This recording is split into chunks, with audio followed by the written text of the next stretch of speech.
Iya, saudara, ini agak langka memang di kota Semarang. Kalau di Surabaya ada ribuan sekutuan, saudara. Beda dengan di kota-kota lain. Ya, di satu perumahan kadang satu jalan itu ada 2 persekutuan. Mereka mendapatkan banyak pelajaran ekstrakurikuler dari persekutuan. Karena saudara, kalau dilihat di sini kan ini persekutuan interdenominasi. Saudara, kalau namanya denominasi dalam bahasa Inggris sepertinya kita pegang uang itu namanya denominasi juga. Uang 10 ribuan, uang 5 ribuan, uang 2 ribuan, 1000-an itu namanya juga denominasi. Apa artinya? Pecahan. Saudara, sesuatu yang pecah tentu saja tidak akan menjadi tambah besar, tapi pasti tambah kecil. Betul? Saya ulang. Sesuatu yang pecah pasti menjadi tambah kecil, bukan tambah besar. Iya apa ya? Saudara punya satu kaca, katakan. Terus pecah, itu yang pecahannya yang satu menjadi lebih besar, atau pecahannya itu menjadi kecil-kecil? Kecil. Nah, saudara, ketika sesuatu pecah menjadi kecil. Kenapa jadi kecil-kecil? Ya karena pecah. Sederhana toh? Saya mungkin ngomong hal-hal yang sensitif, tapi saya paling suka ngomong hal-hal yang sensitif, saudara. Kenapa? Ya karena kita tidak ikut-ikut hal-hal yang, Pak, jangan ngindar lah, jangan ngomong hal-hal yang seperti itu. Saya justru paling suka ngomong hal-hal yang orang tidak suka. Karena justru hal-hal itu perlu diomongkan, saudara. Ya, contohnya, kalau dalam ibadah, hamba Tuhan diharapkan, yang khotbah diharapkan tidak boleh ngomong yang keras, tidak boleh negur dosa yang vulgar. Ngomongnya cuman, saudara sudah hadir beribadah, maka Tuhan melihat dari surga, dan Tuhan mempersiapkan berkat buat kita. Padahal mungkin presensi kita tidak disertai dengan atensi kita terhadap firman Tuhan. Mungkin kita hadir, tetapi pikiran kita tidak hadir. Ya, mungkin juga kita memuji, tapi di dalam sini banyak getun dan ngenes. Ya, itu kalau kita perhatikan sekarang adalah ciri-ciri daripada umat Tuhan. Kenapa saudara? Kalau saudara buka sekarang di medsos, semua rata-rata panik suruh berdoa. Iya dong? Kenapa panik suruh berdoa? Bahkan beberapa hari lalu saya terima, saudara, mereka mengadakan doa semalam suntuk di Jakarta. Untuk apa? Takut kerusuhan. Tiba-tiba orang Kristen ini menjadi sekarang tiba-tiba mau mendekat kepada Tuhan. Tiba-tiba suka berkumpul dan berdoa. Tapi kalau kami hamba Tuhan suruh, ayo banyak berdoa. Susah, saudara. Ya, kenapa? Karena saya tidak susah, Pak. Saya susah pun saya cari hamba Tuhan untuk doakan saya. Saya telepon, tolong doakan saya. Kalau saya suruh doa sendiri, saya sibuk cari uang. Itu polanya, saudara. Makanya kita bersyukur kalau banyak isu kerusuhan, karena kemudian tanpa pendeta dan romo perlu berkhotbah, orang ini tiba-tiba jadi rajin berkumpul dan berdoa. Amin. Itu baik loh, saudara. Kalau kita sebagai hamba Tuhan ngomong, mari kita suka berdoa. Kita tidak menemukan relevansinya, kita tidak menemukan urgensinya. Kenapa saya harus berdoa? Selama saya tidak nipu orang, saya tidak berzinah, saya hidup benar, saya tidak menipu dan lain-lain, sudah tahu apa lagi yang saya perlu lakukan? Betul? Cuman saya akan berdoa kalau ada cerita mau kerusuhan. Amin. Betul, tiba-tiba semua, ayo kita doa, mari kita doa. Tuhan bilang, nah kalau gini baru datang. Amin. Kalau enggak susah dicari, betul? Betul? Iya, agak diam. Enggak apa-apa, saudara-saudara tersinggung, memang khotbah itu bermaksud menyinggung. Betul? Yesus turun ke dunia itu, setiap orang Farisi, Saduki dengar dia, pasti semua tersinggung. Amin. Ya apa? Ya apa tidak? Lah sekarang, tapi murid-muridnya tidak pernah tersinggung dong. Betul. Bahkan waktu 5.000 orang yang dikasih makan itu ikut Tuhan, kemudian Tuhan tegur mereka keras, mereka minggat semua, terus Tuhan bilang sama murid-muridnya, kamu tidak mau pergi juga? Murid-murid bilang, kemana kami harus pergi Tuhan? Ternyata murid-murid itu walaupun dikerasi, walaupun Tuhan ngomong sebegitu terbukanya, mereka tidak minggat. Tapi kalau keturunan Saduki dan Farisi ini, ngomong apapun selalu mereka tersinggung. Amin. Lah makanya, pasti ada Farisi dan Sadukinya, saudara. Hamba Tuhan ngomong apa aja tersinggung. Hamba Tuhan ngomong apa saja merasa disindir. Tapi juga ada murid sejati, hamba Tuhan ngomong apa saja yang menyinggung perasaannya, yang membuat dia mau berubah, dia nggak minggat. Baik, sekarang buka Alkitab. Kita bersama. Mohon HP-nya di silent saja, saudara. Karena zaman ini sekarang orang Kristen ini bingung terus. Betul, di mana-mana saya selalu terima, ayo kita doa, ayo kita doa. Saudara, kenapa dari dulu nggak suka doa itu loh, heran. Oke, sekarang kita mau buka Alkitab kita bersama. Matius pasal 10 ayat ke-34. Di depan masih kosong, silakan kalau mau di depan, ada yang di belakang saya tidak tahu, ya, daripada berdiri di belakang silakan ke depan saja. Ya, bangku depan tidak untuk urus para malaikat, jadi boleh duduk, saudara, silakan. Sudah ketemu Matius pasal 10 ayat 34? Sudah? Baik, saya akan baca demikian bunyi firman Tuhan. Jangan kamu menyangka bahwa aku datang untuk membawa damai di atas bumi. Aku datang bukan untuk membawa damai, melainkan pedang. Aku datang untuk memisahkan orang dari ayahnya, anak perempuan dan ibunya, menantu perempuan dan ibu mertuanya. Dan musuh orang ialah orang-orang seisi rumahnya. Saudara, kalau kita perhatikan terjemahan bahasa Indonesia ini agak membingungkan, saudara. Kenapa? Karena katanya Tuhan itu Raja Damai. Tapi kok datang bikin rusuh, bikin perpecahan, datang bikin pemisahan.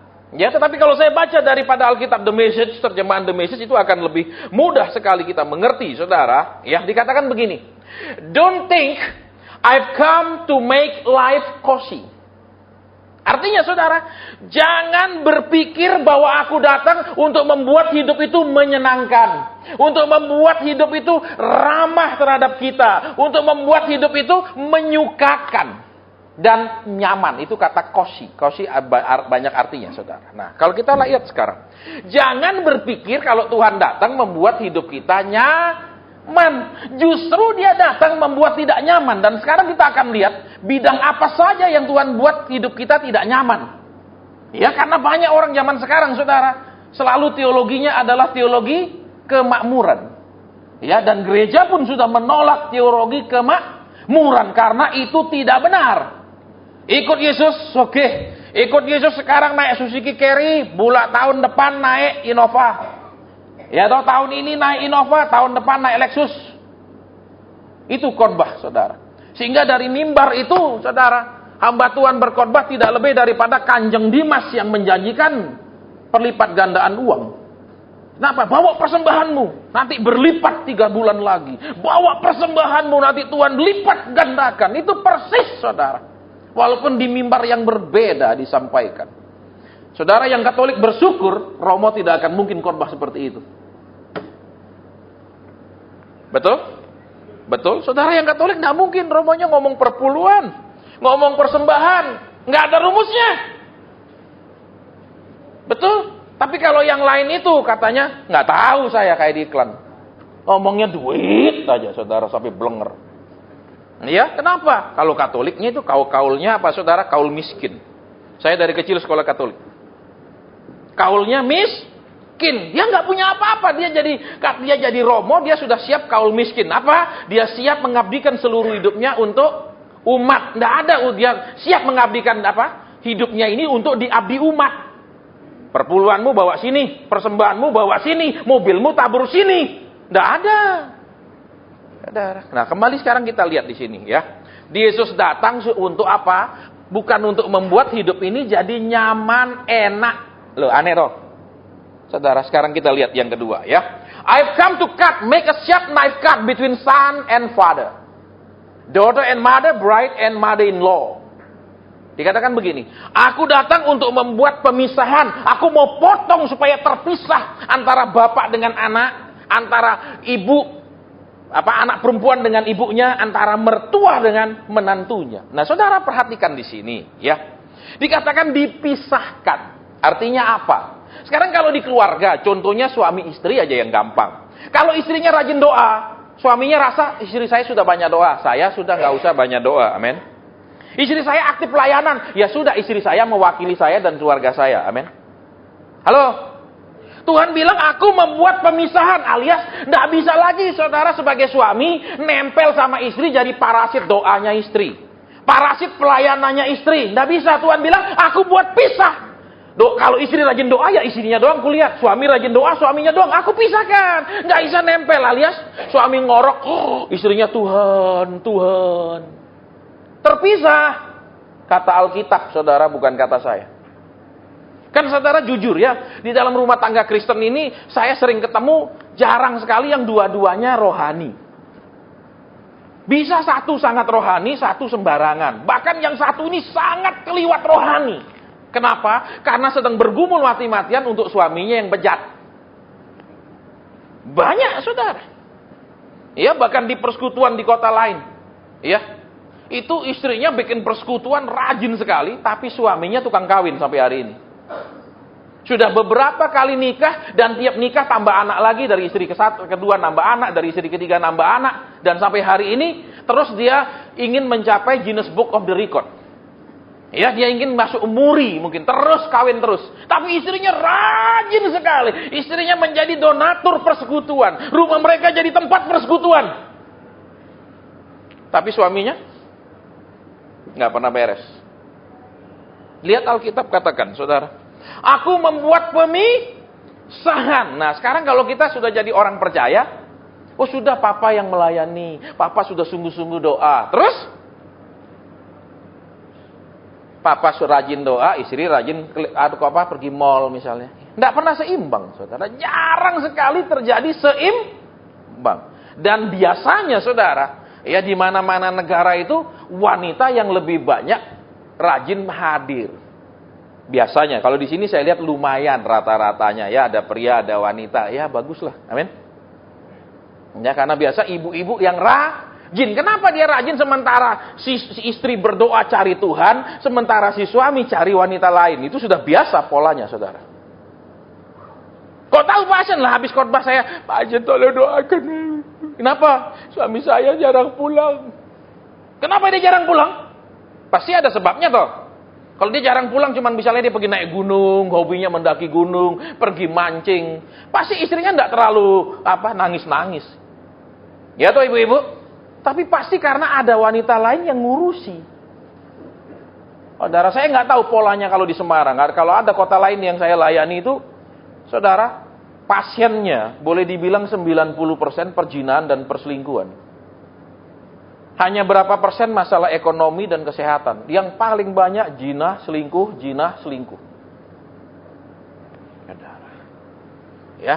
Ya puji Tuhan di sini nggak ada, amin. Amin. Loh, kan nggak ada di sini, amin. Kan nggak mungkin berbuat di sini, betul? Loh, mungkin saudara tertawa. Saya lihat sendiri, saudara. Ya, waktu saya tugas di satu KKR, ini tante yang pernah saya layani.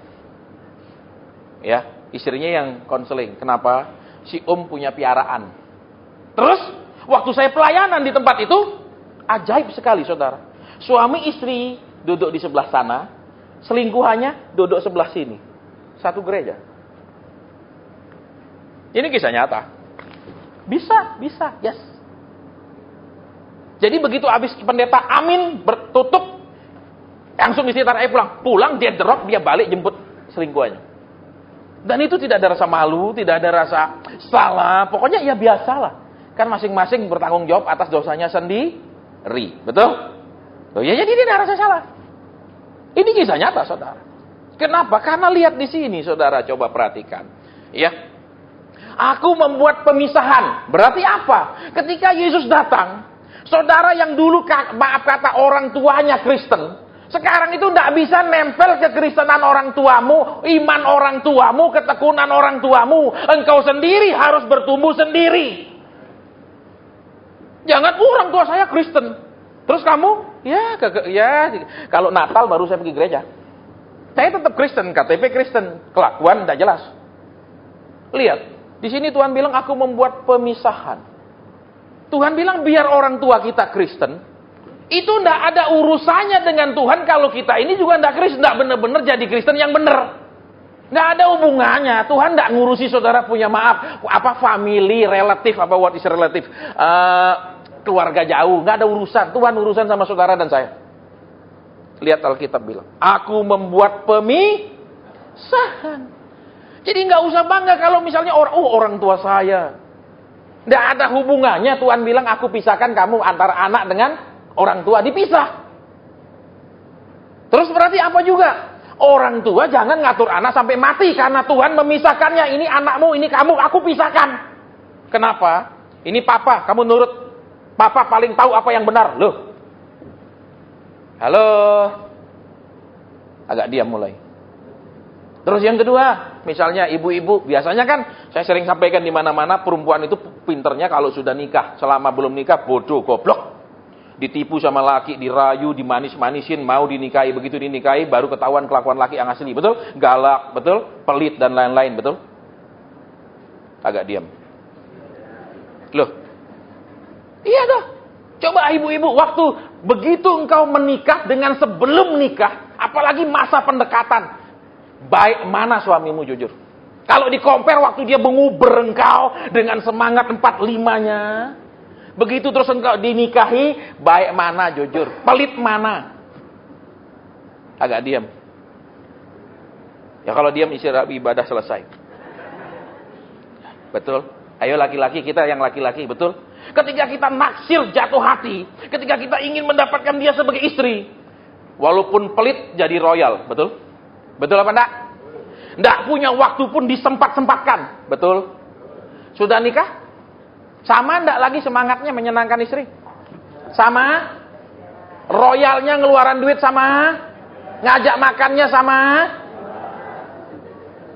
Beda toh? Betul. Lah, makanya saudara, perempuan sebelum nikah itu goblok. Kenapa? Dia menganggap apa yang ditunjukkan laki dalam masa promosi, itulah aslinya dia. Bohong. Duh. Iya tuh, dia baik sekali. Dia saya marah, dia nggak ngalah. Dia banyak ngalah. Perempuan kan paling senang begitu. Betul? Iya apa enggak? Begitu sudah nikah, tabur tuai. Dia dulunya menabur ngalah, sekarang dia harus menuai engkau yang ngalah. Amin. Ya, baru dia melek, oh ternyata dulu itu cuma masa promosi. Dulu saya tidak lihat seluruhnya, saya lihat cuma kulit-kulitnya, saya lihat cuma packagingnya, saya lihat cuma apa namanya kertas kadonya. Begitu saya buka kertas kadonya, astaga. Ya, dia akhirnya dia pinter, sekarang dia ngerti, sekarang dia sadar jadi pinter. Kalau laki ya beda. Kenapa? Belum nikah itu dia pinter sekali, sudah nikah dia bodoh sekali. Kenapa? Waktu dia belum nikah, bagaimana narik si perempuan ini supaya sampai mau dinikahi, ya toh, sampai mau naik di pelaminan. Dia tahu caranya toh? Amin ibu-ibu? Dia tahu caranya? Dia tidak terlalu banyak ngatur engkau, dia tidak berani kasar kepadamu. Amin. Tapi sudah nikah dia tidak tahu lagi cara-cara itu semua. Betul? Agak diam. Banyak yang bilang, Pak, nggak usah singgung itu lagi, luka batinku. Ya, aku sudah terima. Bahkan aku minta waktu dibaptis namaku Nerimowati. Saudara, lihat di sini makanya Tuhan membuat pemisahan. Lihat berarti apa? Satu, engkau dan saya tidak bisa tergantung pasanganmu. Dalam hal rohani tidak bisa. Ya dia rajin doa, dia sudah cukup toh dia. Masa kita dua-dua? Tidak usah. Dia sendiri, dia mungkin aktif pelayanan. Ya sudah dia, saya nggak usah. Tuhan bilang, Tuhan urusan masing-masing karena Tuhan sudah pisahkan. Tidak bisa bilang, tapi kan Tuhan istriku, ya istrimu. Terus yang kedua, Tuhan memisahkan antara bapak dengan anak. Jadi dipisahkan, bukan terus dempet mau barengan terus. Alias apa? Sadar firman Tuhan bilang pisah. Jadi nek sudah merit, jangan anak saudara yang laki ini jadi anak mami. Misalnya mau cat rumah, rumah cat apa? Mamanya bilang cat anu aja, istrinya bilang aku enggak senang warna itu. Enggak apa-apa, mamaku seneng. Itu coba kalau ibu-ibu punya suami model gitu, seneng toh? Amin? Bahagia betul? Ih, saya punya suami sangat tunduk sama mama kandungnya. Seneng toh? Seneng enggak?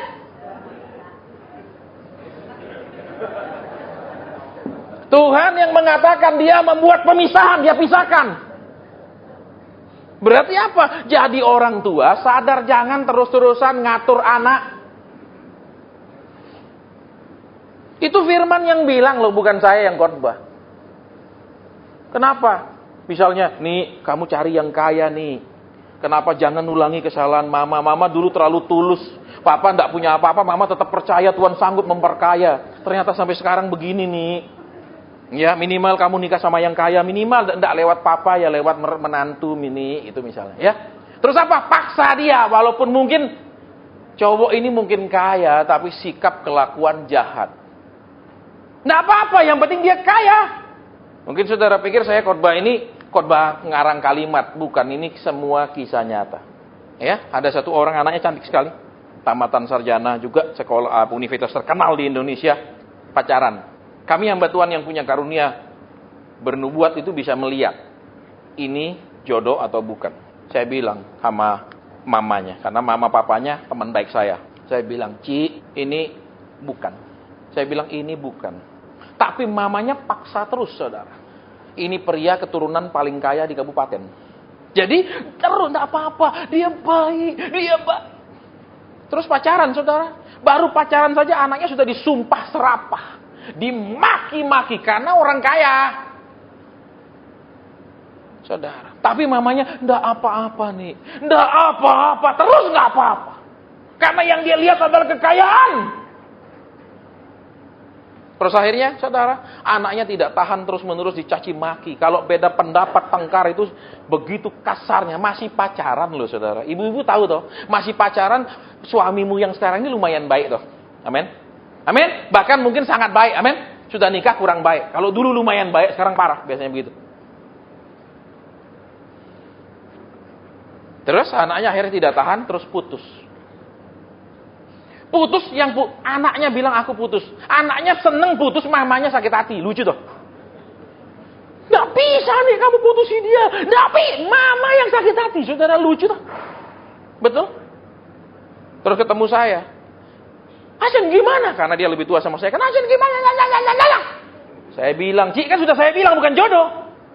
Tapi, saudara, kalau lihat harta, tutup mata. Memangnya orang bahagia cuma punya hak karena harta, amin? Enggak toh? Betul? Enggak toh? Ya enggak. Tapi juga kurang lengkap bahagianya kalau enggak punya harta, betul? Suamimu setia sekali, tapi pas-pasan terus. Gimana? Kurang juga, amin? Iya apa enggak? Dia setia, dia rohani, amin? Dan ada plusnya, amin? 4 sehat, 5 sempurna, betul? 6 bahagia. Amin. Loh. Kalau cuma 4 sehat 5 sempurna, enggak ada duit, gimana? Halo? Agak diam begini saya heran. Mungkin saya salah khotbah, tempatnya kayaknya salah. Mungkin sudah begini rohaninya sehingga kalau ngomong tentang uang, wah enggak, kami sudah enggak ngomong uang. Kami sudah siap pengangkatan. Ya kan banyak gereja sudah ngomongnya pengangkatan aja, saudara. Ya. Betul? Entah kapan itu. Oke, terus lihat. Karena bapak sama anak dipisahkan Tuhan, berarti jadi anak jangan terus nempel sama bapak. Kenapa? Sudahlah, aku enggak usah kerja. Kenapa? Sudah yang sabar, papa sudah mulai batuk-batuk kok. Misalnya gitu. Iya toh? Terus isinya bilang, Pak kamu cobalah mulai usaha. Enggak usah ma, tenang. Papaku sudah mulai batuk-batuk itu. Ya toh? Nah ini namanya tidak dipisahkan. Jadi apa jadi laki itu punya harga diri, berdiri sendiri. Jangan cuma ngarepin warisan. Najis model-model gitu. Kenapa? Oh yang penting warisan papa aja lah. Lah, apa bangganya ngomong warisan? Enak cerita sama anak. Dulu kita nggak punya apa-apa. Betul? Mamamu mau sama papa. Kenapa? Waktu papa tanya. Dia bilang apa? Prinsipnya. Biarlah kita beratapkan langit, beralaskan bumi. Betul? Nah itu cinta sejati. Amin. Amin. Iya toh, nah karena dulunya dia beratapkan gitu, jadi kan karena itu jadi sering masuk angin. Amin. Loh kalau beratapkan langit, beralaskan bumi, hujan masuk angin. Makanya sampai sekarang kalau kasih persembahannya uang logam untuk Quran. Karena dia ingat dulu itu terus yang dia pegang.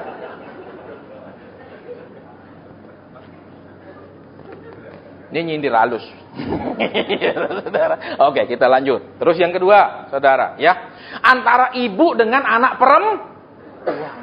Dipisahkan sama Tuhan. Jadi ibu-ibu ini, jangan kau jadikan anak perempuanmu, ya apa? Yang kau tidak bisa capai, kau harap lewat anak perempuanmu kau bisa dapatkan. Yang kau derita dulu, sekarang kau ingin harapkan dari anak perempuanmu segalanya. Salah, Tuhan bilang, pisah.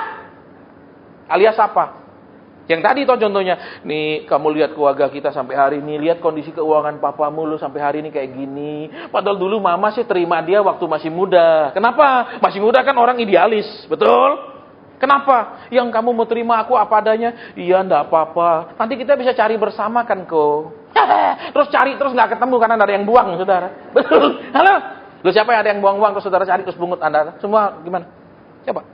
Terus akhirnya kan lama-lama kecewa. Kenapa? Kok nasibku nggak berubah sekian tahun? Terus pakai anaknya. Nih, harus orang kaya. Harus orang kaya. Mama nggak bisa disenengkan papamu. Harus kamu senengkan mama. Tuhan bilang dipisahkan.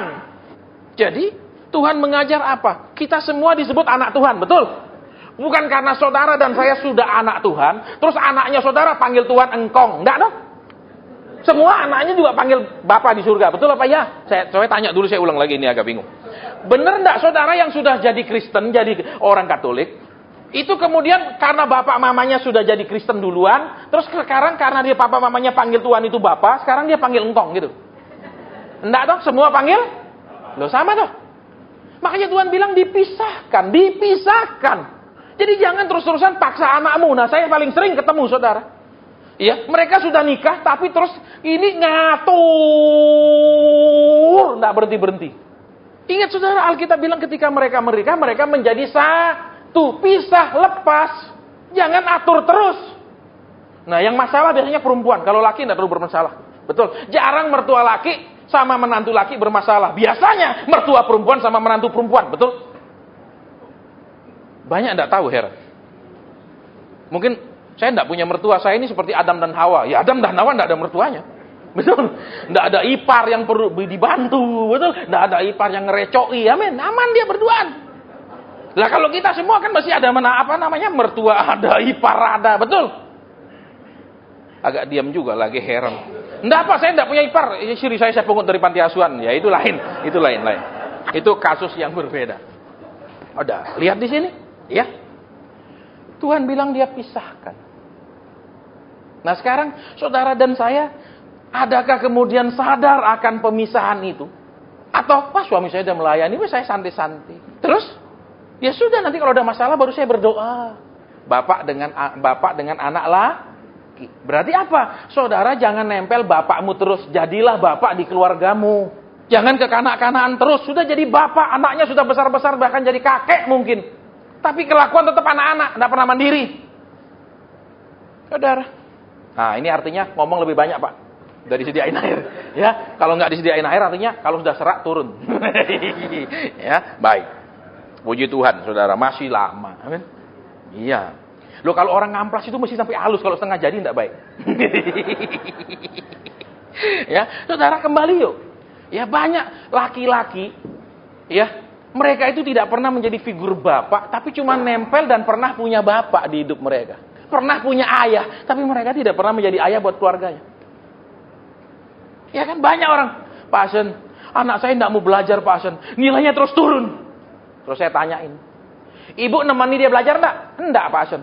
Terus bapaknya nemani enggak? Enggak. Loh, cuma nuntut tok. Ya nemenin lo belajar. Misalnya anaknya mau belajar apa, bapaknya sebelahnya mungkin belajar firman, baca Alkitab, ya baca kitab suci. Anak kan merasa dia bukan dia sendiri yang perlu belajar, bapaknya juga masih belajar. Jangan bapaknya kurang ajar paksa anak belajar, mana bisa? Nuh, betul? Ini lo bapak ngerokok tapi jangan tiru bapak, kamu masih kecil, bapak boleh, kamu enggak boleh. Saudara, perhatikan. Tuhan bilang dipisahkan. Juga lihat Tuhan bilang, apalagi dipisahkan? Anak laki dengan bapaknya. Terus, ibu dengan anak perempuannya. Betul? Jadi apa? Jangan engkau kalau punya sifat jelek, selalu alasan karena mamamu seperti itu. Sudah dipisah Tuhan. Jangan bilang sama suamimu, Pak, biar aku begini cerewet, kamu lebih beruntung dari papaku. Mamaku lebih cerewet loh dari aku. Loh. Ini apa-apaan kalau begini? Loh, coba ibu-ibu, kita kan dulunya naksir, ya kan, yang jadi istri kita sekarang ini kan dulu dia enggak begitu cerewet, amin. Iya apa enggak? Tapi begitu nikah punya anak, tambah anak dia tambah. Ya toh. Pengalaman laki-laki loh, saudara.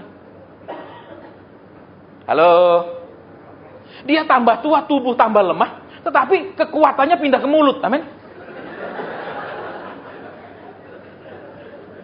Tetap ada energi untuk, kalau suruh doa, lelah Pak, ngantuk. Tapi kalau untuk ngomel, selalu ada urapan yang baru mengalir. Ayo ibu-ibu. Ya banyak ibu-ibu senyum begini. Ya dalam arti, Ya, saya akui sih Pak, tapi enggak terlalu. Ya. Maksudnya apa? Ya, enggak terlalu jarang saya lakukan. Amin. Baik, kita lanjutkan, saudara. Terus, antara ibu dengan anak perempuan. Lihat, jadi sebagai ibu itu, saudara perhatikan firman Tuhan. Anak perempuanmu jangan kau cetak seperti maumu. Dia harus seperti maunya Tuhan. Halo? Terus jangan atur-atur jodohnya, biarlah Tuhan yang atur. Jangan karena engkau merasa salah nikah, sekarang kau jadi pinter ngerti laki yang benar itu kayak apa. Terus kau mau ajar anakmu, nggak bisa, belum tentu cocok. Loh, cocok buat si mama, belum tentu cocok buat si anak, amin? Iya apa enggak? Loh, iya toh. Kecuali zaman Siti Nurbaya waktu dipaksa nikah sama Datuk Maringgi, betul? Loh, itu kan pelajaran sastra waktu SMP, betul? Loh, generasi tahun Balai Pustaka toh 1920. Heran saya tamat SMA enggak ingat pelajaran itu dulu. Ini gimana ini? Loh, di SMP kan semua diajar, betul? Tentang sastra, angkatan Balai Pustaka, angkatan tahun itu kan semua diajar, betul? Kan belum ada jurusan, kok lupa? Oke, kita lanjut. Terus, antara mertua perempuan dengan menantu dipisah. Jadi kalau jadi mertua perempuan jangan bilang itu anakku loh. Aku yang lahirkan, aku yang kandung dia. Terus, tetap aku berhak ngatur dia. Walaupun kamu istrinya, tapi aku lebih berjasa, lebih berhak ngatur dia. Dia anakku. Jadi laki-laki di sini yang masih diatur orang tuanya, hari ini tolong maju ke depan, nanti kita berdoa. Supaya bertobat. Sekarang kau itu wajib hanya mendengarkan istrimu yang jadi penolongmu. Tuhan tidak bilang ketika mereka menikah, maka tetap Tuhan meletakkan papa mamanya jadi penolongnya juga. Tuh. Kok diam begini? Emang terbiasa toh Pak ibadahnya kayak gini? Diam, no comment. Ya. Ada. Iya di sini saudara, Tuhan bilang dia pisahkan. Jadi mertua perempuan, tolong perhatikan dia menantumu. Ada batasnya, ada jaraknya karena dipisah Tuhan. Sudah lo ada jaraknya. Jangan enggak ada jarak. Anakmu belikan perhiasan, kau ngomeli anakmu. Kenapa kau belikan istrimu? Kenapa kau manjakan istrimu? Loh, mau apa? Halo? Dan saya heran memang saudara ya. Karunia wanita itu beda sama karunia pria. Betul? Loh kalau saudara coba jadi menantu laki, biasanya kan jarang sekali ribut sama mertua laki, amin. Tapi kalau menantu perempuan sama mertua perempuan biasanya jarang sekali rukun, amin. Kalau rukun itu memang istimewa. Ya, tapi banyak enggak istimewa loh. Coba. Dan yang saya heran adalah ibu-ibu ini punya karunia apa? Kalau ibunya sendiri datang, nginep di rumah mereka 1 bulan, betul, sudah sebulan mau pulang, dia bilang apa? Ma, kok cepat sekali. Amin. Tapi kalau mertua perempuannya baru sehari, dia bilang, Pak, kapan dia pergi, Pak? Kapan dia pulang, Pak? Terus yang kedua, kalau perempuan. Kalau suaminya ini katakan bantu iparnya, bantu saudara-saudaramu misalnya. Itu loh, mah, adikmu belum punya modal tak kei. Pasti seneng. Betul? Tapi kalau dia bantu adiknya sendiri, seringkali seneng nggak? Nyanyi enggak? Seringkali nyanyi seriosa. Betul, seriosa kan tinggi-tinggi nadanya. Saya sering ketemu saudara orang konseling. Masa dulu suami saya bantu anunya sendiri. Terus saya bilang, Ci, kalau dia bantu saudaramu gimana? Gombal. Karena bagi perempuan tuh yang tidak bertobat, prinsipnya apa? Saudaraku adalah saudaramu loh Pak, ingat. Tapi saudaramu ya saudaramu dewe ya. Yang tidak tobat, yang tobat enggak, amin. Coba yang suami-suami lihat istrimu tobat enggak, Ci? Itu fakta. Jadi kembali Tuhan bilang, aku buat pemisahan. Jadi jangan bangga misalnya kalau orang tuamu pelayanan, aktivis gereja, engkau sendiri aktivis klub, misalnya klub malam. Itu tidak perlu dibanggakan. Jangan bilang aku pasti selamat loh Bapak Ibu, doakan aku siang malam kok. Tuhan bilang aku membuat pemisahan. Semua di mata Tuhan berdiri sendiri. Suami tidak suka doa, tidak bisa ditolong dengan istri yang suka doa. Tidak nolong. Kita seringkali, dia rajin, ya sudah saya ya sudah rileks, amin. Halo. Saya nggak tahu nih, kok agak diam begini. Mungkin karena sudah bau makanan. Saya agak jauh, makanya belum bau, saudara, karena cukup jauh, ya toh. Nah, mungkin yang agak dekat-dekat sudah terpengaruh. Tapi ya bersyukurlah kalau kita masih punya nafsu makan. Amin. Kalau sudah di rumah sakit diinfus nggak boleh makan, saudara. Amin. Dan kalau sudah di rumah sakit biasanya dikasih makan pun nggak kepengen makan. Sudah nafsu makannya hilanglah, bersyukur masih Oh. Amin. Ya, sekarang kita lanjut sedikit. Habis ini kita selesai ada makanan. Tapi saya mau pulang. Ya, karena tugas saya masih banyak. Baik, terus dikatakan begini, ya. Cut through this cozy domestic arrangement and free you for God. Jadi, Tuhan memisahkan, Tuhan mengadakan pemisahan, Tuhan membuat suatu jarak di keluarga-keluarga yang hidup nyaman. Kenapa? Kalau sekarang kau punya masalah, semua keluarga hidup dekat. Engkau jarang cari Tuhan. Kenapa? Ada masalah aku bisa pinjem kok, kokoku baik, kami deket. Aku bisa minta tolong adikku kok, dia baik. Kadang Tuhan membuat pemisahan. Supaya kenapa? Ada apa-apa, mereka kadang diam. Ada apa-apa, mereka kadang tidak peduli. Supaya engkau berharap ke Tuhan. Lihat di sini. Kalau bahasa Inggrisnya begitu, bahasa Indonesia memang agak memusingkan. Ya, kita lanjut sedikit. Ya. Terus, well-meaning family members can be your worst enemies. If you prefer father or mother over me, you don't deserve me. If you prefer son or daughter over me, you don't deserve me. Maksudnya apa, saudara? Ya, firman Tuhan katakan di situ. Justru kadang-kadang orang terdekat kita adalah musuh kita. Kenapa?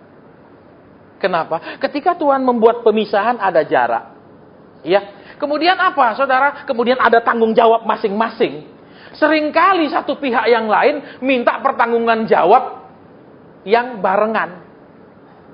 Kenapa? Misalnya, Pak, itu lo anakmu tidak mau belajar. Ya sudah toh kamu yang ngurus. Aku kerja cari uang, aku pulang lelah. Orang terdekatmu bisa menjadi musuhmu yang paling besar. Karena dia nggak peduli. Laki kan biasa gitu, amin. Kalau istrinya bilang, Pak, anakmu itu lo. Pasti ya kamu tuh, kamu yang di rumah terus, kamu yang, amin. Halo. Tapi istri kan bilang, ya memang aku di rumah, tapi kamu juga tanggung jawab, amin. Loh, memang anak ini keluar dari batu kalau kau tidak saatkan benih, goblok. Loh, kalau di hikayat di Tiongkok itu ada Sun Wukong, dia tidak dilahirkan dari wanita, dia dilahirkan dari mustika dewa. Saudara. Jadi, kita lihat di sini. Iya. Ketika masing-masing tidak berfungsi seperti yang Tuhan mau, itu akan menjadi musuh yang paling berat. Itu akan menjadi musuh yang sangat menyakitkan. Halo? Istri rajin berdoa, suami rajin keluar malam. Itu kan jadi musuh yang paling menyakitkan. Amin. Loh, iya toh. Jadi sekarang masing-masing itu harus berfungsi sendiri-sendiri. Tidak boleh nempel fungsinya, tidak boleh parasit. Sama kayak umat Tuhan. Bapak yang doakan saya ya. Itu parasit kok saya suruh doa. Sering gitu, saudara. Saya tanya, saudara rajin doa enggak? Ya Bapak tolong doakanlah. Loh kok enak? Namanya kita ini adalah calo doa. Iya, saudara yang punya masalah berbobot berat dan lain, doa belum terjawab. Kami calo masalah dan lain-lain. Kami punya koneksi dengan sorga. Begitu? Saudara. Jadi firman Tuhan dengan jelas. Ketika dia datang, dia ingin semua orang punya fungsinya masing-masing. Mengerjakan bagiannya masing-masing. Ketika dia datang, dia ingin tidak satu orang pun menguasai orang lain. Sekalipun itu anak lakinya, anak perempuannya, menantunya. Jadi sekarang lihat. Fungsinya masing-masing. Dipisah oleh Tuhan. Jadi tidak bisa nebeng-nebeng. Loh tapi kan istri saya Pak yang doa. Kan ada sayanya di belakang istri saya. Sayanya ya enggak, tapi kan istri saya. Halo? Jadi kalau suami berfungsi sebagai suami yang benar, bukan jadi anak mami, istri kan pasti bahagia, amin. Misalnya, Pak mobil kita sudah tua loh Pak, ganti Pak keluar mobil baru. Sebentar tak tanya papaku sih, loh modeling ini gitu, halo? Makanya kalau saudaranya yang banyak masih punya anak perempuan belum nikah, ajar anak perempuanmu yang benar. Jangan ulang kebodohanmu yang dulu. Betul? Kenapa? Buktinya kalau dulu lihat, engkau dirayu terus engkau diam. Betul, perempuan kan zaman masih itu banyak merah, nunduk, malu. Betul, perempuan gitu zaman dulu, betul? Sudah nikah sekarang ngomong banyak. Dan karena dia banyak ngomong, kan dulunya laki banyak ngomong. ngerayu. Sekarang udah nikah, perempuan banyak ngomong. Laki banyak enggak mau denger tuh, betul? Saya mau tanya ibu-ibu di sini. Omonganmu yang 10 kalimat berapa yang dituruti suamimu? Jujur. Coba lihat dia. Yang datang dengan suamimu. Berapa banyak dia dengarkan dan lakukan? Jujur, coba lihat. Kok enggak berani gini loh? Dia dengarkan tapi enggak masuk, betul? Dia dengar, ya dia perhatikan. Ya. Tapi berapa yang dia lakukan? Yang dia turuti? Berapa banyak? Makanya kenapa? Keajar anak perempuanmu nih. Sekarang untuk ngecek laki ini nanti kalau nikah mau dengarkan kamu enggak, kamu cerewet-cerewet nih masih pacaran. Tapi didoakan juga. Kalau enggak didoakan, percayalah mencetat laki itu. Saudara, susah anakmu nanti. Oke? Nah, sekarang kembali makanya di sini yuk. Ketika dia memisahkan, ada jarak. Yang apa? Jadi suami istri mesti sadar. Nggak bisa nempel terus, nggak bisa sepakat terus dalam segala hal. Masih ada perbedaannya. Jadi terima kalau ada perbedaan. Jangan semua harus nurut. Kecuali kau nikah sama robot. Maaf, biar kau nikah sama pembantu pun, pembantumu kalau udah pegel dia pindah kok. Dia berhenti kok. Amin. Apalagi itu istrimu bukan pembantumu. Agak diam. Nah, saya ngomong fair, saudara. Karena kan budaya Asia itu beda dengan budaya Eropa. Nek budaya Eropa, saudara, laki nyuci bajunya dewe, perempuan nyuci bajunya dewe, jarang ya ada yang nyuciin. Itu Eropa. Ya masing-masing mandiri sendiri-sendiri dan sejajar. Kalau budaya Asia enggak begitu. Begitu dia menikah, dia menjadi makhluk kelas 2. Ya dah, enggak usah liburan jauh-jauh ya, cukup pergi ke Gunung Pati. Nje, Doro. Terus enggak usah jauh-jauh, Ma. Terus kemana namanya di atas lagi tuh? Ke Bandungan, itu gunung juga. Amin. Di Swiss juga gunung, Ma. Sama gunung toh. Saya jarang ketemu orang di Indonesia di luar negeri. Ya, saya pergi keliling ke Selandia Baru, saya keliling ke Eropa Timur lah. Saya cuma ketemu paling banyak itu orang India. Karena ekonominya India. Bahkan gunung tertinggi di Eropa, restorannya restoran India, bukan restoran Indonesia. Kenapa? Mereka menikmati hidup. Jadi kalau di sini ada suami-suamimu yang uangnya sudah cukup banyak, ajak dia liburan. Halo? Masa kerjanya cuma hari Minggu pergi habis gereja, pergi Omsin makan tahu, balik. Dan nanti masuk surga bingung. Kenapa? Kok ada orang kayak gini tingginya? Wih, malaikat ya. Padahal mungkin itu orang bangsa Skandinavia yang tinggi-tinggi. Karena enggak pernah ke sana. Halo? Loh. Kok enggak amin? Loh, kalau punya duit loh.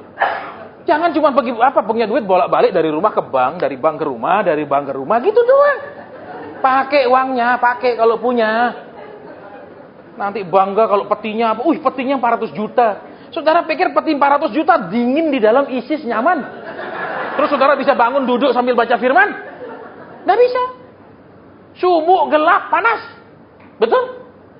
Betul apa enggak? Makanya ini bapak-bapak yang kalau ibu-ibu kalau bilang suamimu masih pelit, doakan dia. Betul? Doakan supaya dia royal. Kalau tidak royal, doakan dia supaya dia berubah jadi mayat sehingga kau bisa pakai semua bebas. Daripada nunggu dia berubah lama. Amin. Begitu dia belakang langit biru, kau bilang, "Dadah, Pak. Sekarang aku bebas. Dulu mau beli ini enggak boleh, mau pakai uang segini kebanyakan. Betul, sekarang aku Makanya nanti kalau ada hamba-hamba Tuhan yang waktu doa penguburan mesti nyanyikan, "Sekarang saya sudah bebas." Jangan cuma nyanyi-nyanyi yang gitu-gitu. Halo?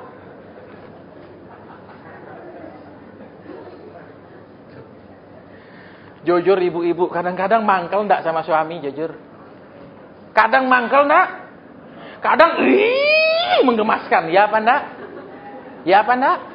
Iya. Saudara pikir kita laki ini walaupun kita cinta istri kita, enggak menggemaskan. Enggak menjengkelkan, enggak memuakkan. Ya apa enggak? Walaupun dulunya kita begitu dewasa, begitu seperti mengayomi, ngeramuti dia, sekarang bucui, ngapusi dia, betul? Jujur ya apa enggak? Walaupun umurnya beda jauh, katakan 10 tahun. Mestinya laki itu kan lebih dewasa, menjadi seorang bapak. Belum tentu. Begitu nikah kembali jadi anak-anak dia walaupun selisih jauh. Halo? Ya apa enggak? Buktinya yang selalu harus ngalah siapa yo, ibu-ibu? Saya ulang. Yang selalu kau harapkan ngalah siapa bapak-bapak? Engkau yang ngalah apa istrimu? Oh, ya toh, karena anak-anak toh. Karena kan kalau bangsa Asia bilang apa? Yang tuaan ngalah. Betul?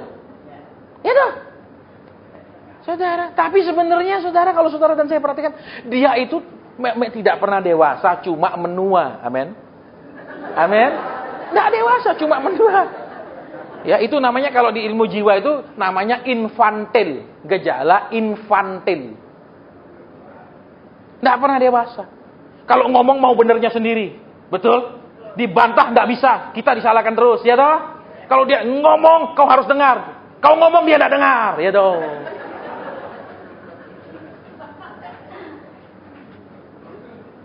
Padahal waktu pemberkatan nikah digandeng, wah jalannya. Kan coba lihat, waktu pemberkatan nikah jalannya sama enggak langkahnya? Sama enggak majunya? Sama enggak? Loh, saya ada sebagian yang jawab sama, rupanya ada yang kawin lari, jadi enggak sempat pemberkatan. Ya, betul, dia langkahnya sama enggak majunya? Apa yang laki depanan terus tarik gini? Apa yang perempuan tarik? Enggak toh, sah. Tapi sudah nikah kok enggak bisa selangkah barengan? Yang laki maunya, Pak, aku mau kembangkan ini, aku mau invest itu, aku mau begini. Istrinya bilang, aduh Pak sebentar dulu, ya pikir dulu. Tapi laki kok dibilang gitu, kamu tidak dukung aku toh. Ya panda, bapak-bapak, jujur aja. Tuhan bilang apa? Iblis itu adalah penipu. Lah kalau dulu kita sayang dia, kita rayu dia, buat kita kalau kita tidak bisa hidup tanpa dia. Amin. Sekarang kita bikin dia lebih baik hidup tanpa kita loh. Itu masalahnya. Saya lihat beberapa wajah tegang. Ya kalau khotbah kan bisa lihat ekspresinya orang, reaksinya orang. Ada berapa tertunduk. Nah ini kalau tertunduk macam-macam artinya. Ya, ada juga yang pura-pura diam. Nah itu juga mungkin dia sedang melawan hatinya yang bergejolak. Pura-pura anu lah. Bisa macam-macam saudara. Ya itulah makanya seninya kalau kita berkhotbah. Bisa lihat reaksinya orang. Ya, baik. Jadi kembali yuk di sini. Sekarang sudahkah kita mengambil fungsi masing-masing? Sebagai suami ya sebagai suami, jangan sebagai ibu. Kenapa? Mama yang cari duit, papa jaga anak. Tuh, ini apa ceritanya? Berfungsilah sebagai laki-laki. Halo? Perempuan itu diciptakan dari tulang rusuk yang melengkung. Halo? Terus kau suruh dia jadi tulang punggung, jadi begini terus, betul? Loh, iya toh, tulang yang kalau melengkung gini dijadikan tulang punggung gimana jadinya? Kan begini terus. Istrimu kau bikin begitu, maka dia terus begini terus hidupnya. Iya toh, sudah nanggung beban terhadap mertua mungkin terlalu ikut campur, nanggung beban terhadap anak-anak mungkin yang seperti mertuamu. Tidak tahu. Betul saudara. Terus nanggung engkau lagi jadi bebannya. Betul. Kalau emas batangan seberat-berat engkau gini mahal sekali, betul. Betul. Loh, kalau seberat-berat bapak-bapak gini kan rata-rata 70-80 tuh beratnya. Coba dikalikan harga emas 600 juta sekilo. Berapa kalikan 80? Ya enggak? Berat sekali dong. Tapi juga kalau kelakuan kita jadi emasnya dia tidak benar juga betapa beratnya dia tanggung. Amin. Loh. Saya bisa lihat saudara wanita yang suaminya perlakukan dengan benar dengan tidak dari matanya. Kalau dia punya mata itu dia tidak bisa tipu. Dia bisa pergi salon tiap hari, facial tiap hari. Saudara mikro, dermabrasi tiap saat. Bisa. Kok tahu Pak Hasan? Aku sering mikro. Loh supaya kenapa? Lah saya khotbah. Nek saya khotbah sambil kukulan kan tidak enak. Betul? Apalagi sambil tuh kukul. Kan saudara jijik. Betul? Iya apa enggak? Loh perlu. Halo. Tapi itu tidak bisa menampilkan sinar mata yang bahagia atau tidak. Tidak bisa. Saudara, biar dikayak apakan di ininya terus diapakan. Tidak bisa orang bahagia atau tidak itu matanya tidak bisa ditipu. Jadi kau bisa lihat sikapmu sama istrimu itu bahagiakan dia atau tidak. Lihat matanya. Caranya gimana? Waktu kau ajak dia jalan ke mall, kau lihat matanya. Begitu dia mengarah ke suatu benda, dia lama, langsung belikan. Nah itu kau ngerti.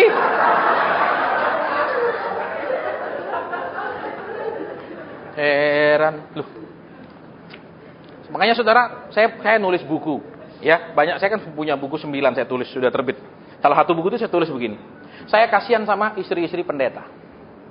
Kenapa? Karena istri-istri pendeta itu banyak menderita. Karena pendeta tidak tahu cara menyenangkan perempuan. Yang paling tahu cara menyenangkan perempuan, playboy. Betul apa enggak ibu-ibu? Playboy paling tahu. Dilembutin, diperhatikan, dipuji, paling tahu. Kalau pendeta, Pak, aku kepingin doa. Lah. Ini apa ceritanya? Doa. Ya tuh, pergi beli kan kok doa. Betul? Iya enggak? Pendeta sering gitu jawabannya. Halo? Iya toh, Pak, udah mau deket Natal kepingin beli doa. Doa dulu.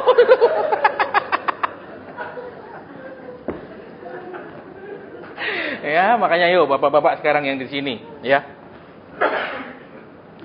Berkat seorang laki-laki itu tergantung daripada sikap dan perlakuannya kepada istrinya.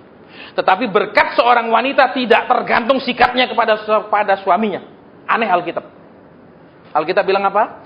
Hai suami, kasihlah istrimu supaya doamu tidak terhalang. Tapi ada enggak firman Tuhan bilang, hai istri, tunduk kepada suamimu supaya doamu tidak terhalang? Ada? Tidak ada kalimat itu, betul? Betul. Karena seringkali kecenderungan untuk bersikap kasar, kecenderungan untuk mendominasi pernikahan itu laki-laki. Walaupun juga ada banyak perempuan seperti itu, perempuan-perempuan antik. Loh banyak. Banyak. Saya ketemu 3 orang janda, 3 kakak adik perempuan. Sudah emak-emak. 3 jadi janda, suaminya semua mati muda. Kenapa? Suaminya 3 ini karena dia orang paling kaya di kota itu, di pulau itu, orang luar pulau. Jadi suaminya itu adalah karyawan bapaknya. Dulu kerja sama bapaknya, lo waling soge. Jadi karena kerja sama bapaknya, walaupun dia suami, tapi istri kan tetap inget. Pak, inget ya dulu kamu itu siapa? Kamu inget, ojo lali koniku yo. Jadi sikapnya akhir suaminya kan lama-lama. Nah, terus selesai. Saudara. Makanya yuk, ya mumpung saudara yang masih punya istri, ya, belum tentu ganti istri lebih bahagia loh. Bisa lebih sengsara loh. Halo, walaupun mungkin pasti bisa lebih muda loh. Amin. Loh, iya toh. Tapi belum tentu lebih bahagia. Halo. Ganti suami juga belum tentu lebih bahagia.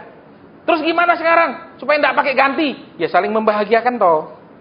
Saling nuruti. Nek kita lihat dia ngotot sekali kepingin, ya sudah. Nek dia ngotot sekali, sini ngalah, selesai. Kan semua kita punya karakter ngotot-ngototan dong. Betul apa enggak? Kalau sudah maunya, kepingin ini, enggak bisa ditahan. Ya sudah, nek dia ngotot, ya sudah. Gitu loh kan aman. Halo bapak-bapak. Jangan ngotot, kita lawan dia ngotot. Apa-apaan ini? Betul. Betul.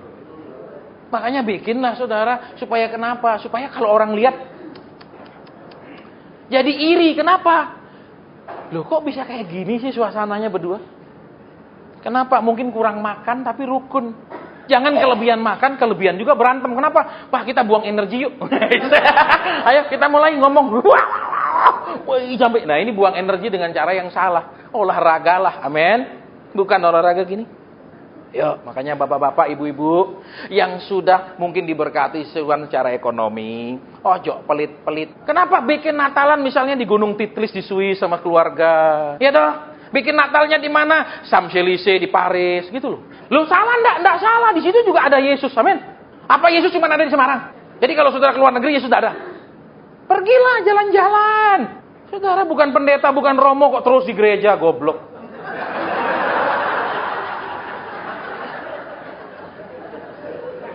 Saya sekalipun nambah Tuhan anti orang terus-menerus ke gereja. Duh kok sesat Pak? Enggak sesat, saudara punya rumah tangga. Amin. Jadi Senin jangan pergi, Selasa pergi, Rebo pergi.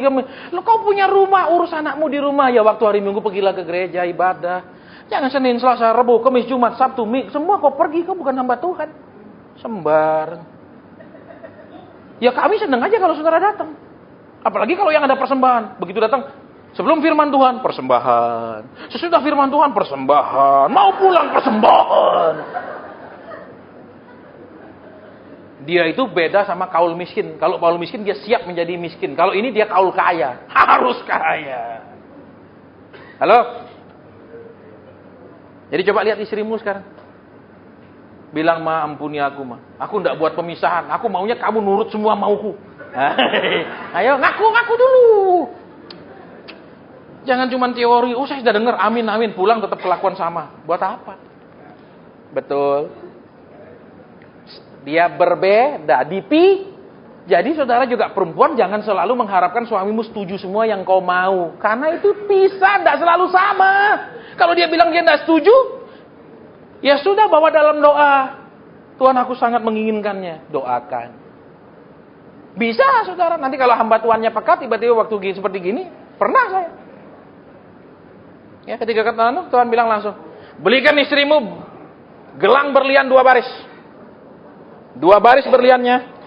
Terus 1 kalung yang ini berliannya bentuk segitiga terus ke bawah. Dia bilang, kok Pak Asen tahu? Istrinya bilang, kok Pak Asen tahu? Tuhan bilang, saya dikasih lihat berlian 2 baris dan 1. Betul Pak Asen. Minggu kemarin kami di Singapura, saya kepingin sekali, tapi tidak berani ngomong. Sampai istri tidak berani ngomong, dia tahu omongannya sia-sia. Tahu? Jadi jangan kau pikir dia ini rohani. Bukan. Dia ini nahan diri, tidak ngomong. Bukan. Karena dia tahu ngomong kepadamu itu lebih baik ngomong sama batu. Maka dia tidak ngomong. Jadi periksa diri jadi laki-laki.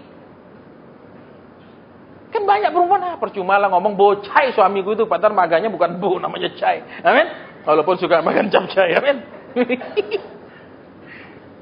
Belum, saya disuruh ngomong sampai jam 2 kok.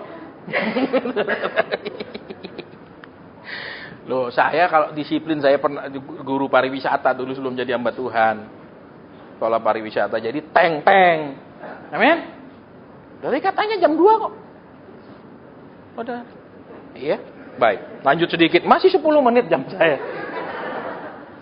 Maunya apa Pak? Nggak usah khotbah lama-lama lah. Yang penting kami sudah hadir, ya toh. Sudah nyanyi-nyanyi. Singkat-singkat aja, enteng-enteng Bapak. Amin. Dia membuat pemisahan. Berarti sadarilah bahwa engkau dan istrimu banyak perbedaan karena memang pisah. Jadi jangan berharap dia selalu setuju dengan maumu dan jangan berharap saudara ya bahwa pasanganmu itu selalu sama pendiriannya, sama pengertiannya, sama segala-galanya. Tapi buatlah pendamaian. Bagaimana caranya berdamai? Ya sama-sama ngalah. Halo? Tuh. Terus bagaimana cara damai yang kedua yang di Alkitabiah? Nyerah. Betul. Perang dunia diakhiri dengan apa? Belanda nyerah. Maafkan tak. Jepang menyerah. Betul? Tapi itu tidak Alkitabiah kalau nyerah. Tuhan tidak suruh istrimu cuma iya pak. Enggak. Dia dijadikan penolongmu. Betul? Berarti sarannya, masukannya, advisnya, omongannya, pendapatnya juga layak dipertimbangkan karena dia penolong. Halo? Berapa banyak ibu engkau cuma dianggap cuma bisa macak, manak, dan masak. Omonganmu tidak didengar karena merasa perempuan tahu apa. Betul.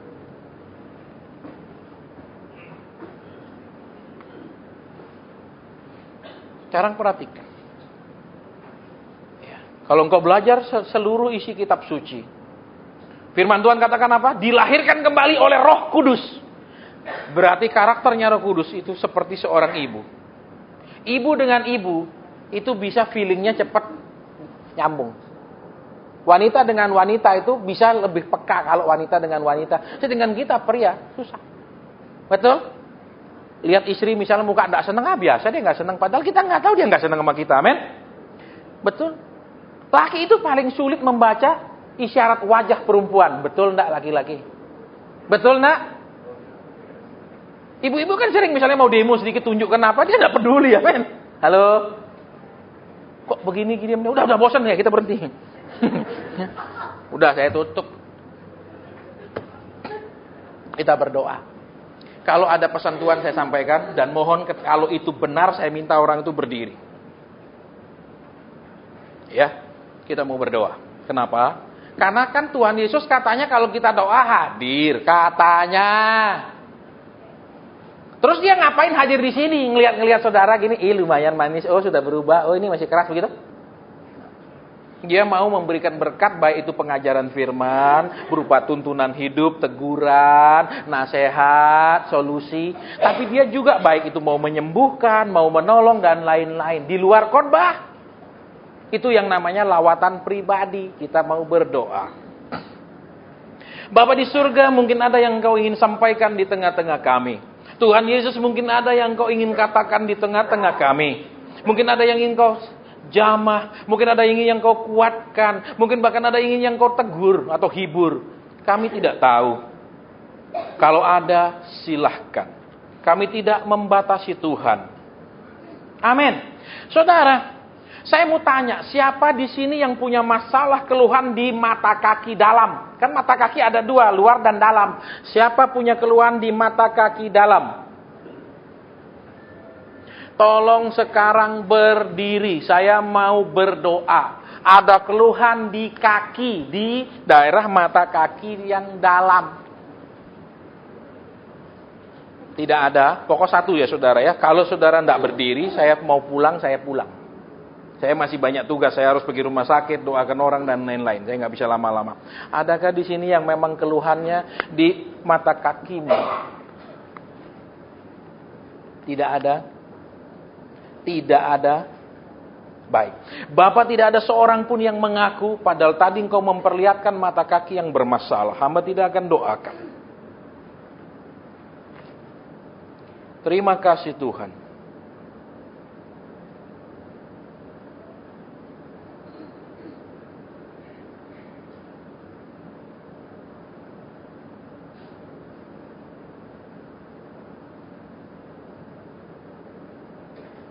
Amin. Yang kedua, saudara, ya, saudara bebas tidak mengaku, tapi saya tetap mau sampaikan pesan Tuhan. Yang kedua, ada orang yang selalu merasa ada tidak nyaman di perutnya bagian sini, bukan di kiri, bukan di kanan, tapi tepat di tengah-tengah di sini.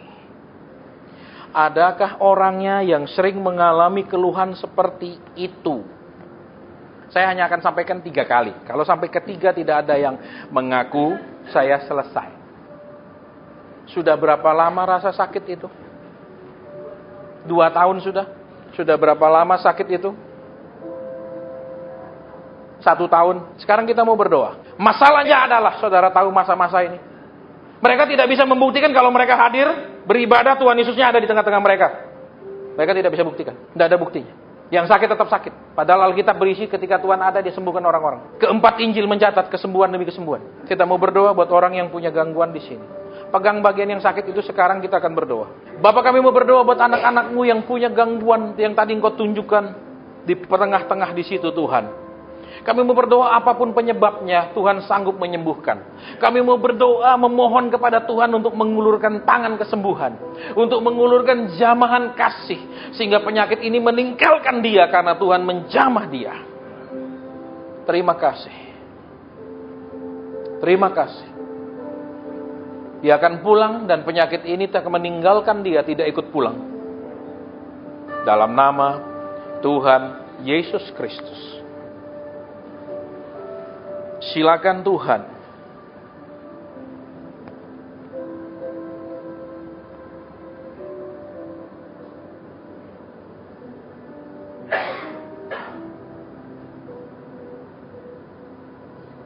Engkau bebas melawat anak-anakmu. Kiranya mereka juga memberikan respon yang benar terhadap perawatan Tuhan.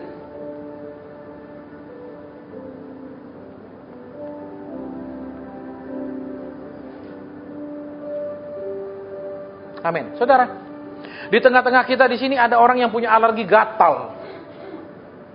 Bukan alergi seperti macam-macam jenis alergi. Ini alergi gatal. Mana orangnya, tolong sekarang berdiri. Alergi gatal, kalau sudah kumat itu gatal sekali. Taruh tangan di dada, kita mau berdoa. Ya, 2 minggu lagi ibadah, saudara tanya sembuh atau tidak? Kok yakin Pak? Tuhan yang saya layani adalah Tuhan yang hidup. Tuhan yang saya layani bukanlah Tuhan yang di surga, tapi Tuhan yang ada di tengah-tengah kita. Taruh tangan di dada. Kami memohon kepada Bapa kami yang di surga. Dan Tuhan yang kami sembah di dalam nama Tuhan Yesus. Kiranya kesembuhan terjadi. Apapun akar dari alergi ini, apapun sebab dan sumber dari alergi ini, supaya keluar dari tubuh mereka semua, dan kuasa kesembuhan Tuhan Yesus menjamah mereka. Kami memohon di dalam nama Tuhan Yesus kepada Bapa yang penuh kuasa, pencipta langit dan bumi. Terjadilah dalam nama Tuhan Yesus. Terjadilah dalam nama Tuhan Yesus. Amin.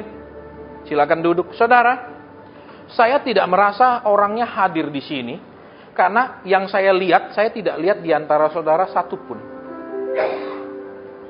Ya, mungkin keluarga saudara di rumah, mungkin adik, mungkin siapa. Saya melihat orang yang punya gangguan kulit wajah yang cukup mengganggu. Saya tidak lihat satupun di sini punya gangguan kulit wajah yang sangat mengganggu. Ya, saya nggak tahu apakah itu jerawat yang sangat parah. Ya, yang jelas kulit wajahnya ini bermasalah. Saya tidak lihat ada yang parah di sini kulit wajahnya. Saya mau tanya, adakah di antara saudara memang ada keluarga yang punya gangguan kulit wajah yang parah? Entah itu jerawat, entah itu apa, yang jelas kulit wajah ini sangat bermasalah. Ada? Tidak ada? Baik, kalau tidak ada saya ulang pertanyaan saya. Adakah di antara saudara di sini yang memang datang dengan gangguan kulit wajah yang mungkin saudara tutupi dengan bedak, yang mungkin saat ini tidak kumat, tapi engkau terus mengeluh dengan gangguan di wajahmu itu? Ada? Tidak ada? Kenapa wajahnya? Ya? Baik. Saya tidak bisa melihat jelas, saudara, karena kan kadang itu bisa ditutupi dengan bedak. Ya, makanya saya bilang, kok enggak ada Tuhan? Tadi sekarang kasih lihat saya wajah orang yang punya gangguan terus-menerus di pipinya. Kok bisa, Pak? Kekristenan ke Eropa menjadi filsafat. Dirubah menjadi filsafat. Dirubah menjadi budaya. Budaya Natal. Budaya Santa Claus. Rusak. Pada kekristenan itu apa? Allah mencari manusia. Kalau kita dicari oleh Pak Jokowi pasti ketemu, betul? Karena dia yang manggil. Kalau kita kepingin ketemu, belum tentu bisa ketemu. Kalau Tuhan yang mencari kita, dia pasti menemukan kita. Tapi kalau kita mencari dia, belum tentu dia mau ditemui. Kita akan berdoa buat dia. Terus gimana? Ya dalam nama Tuhan Yesus doang, kok susah sekali ya?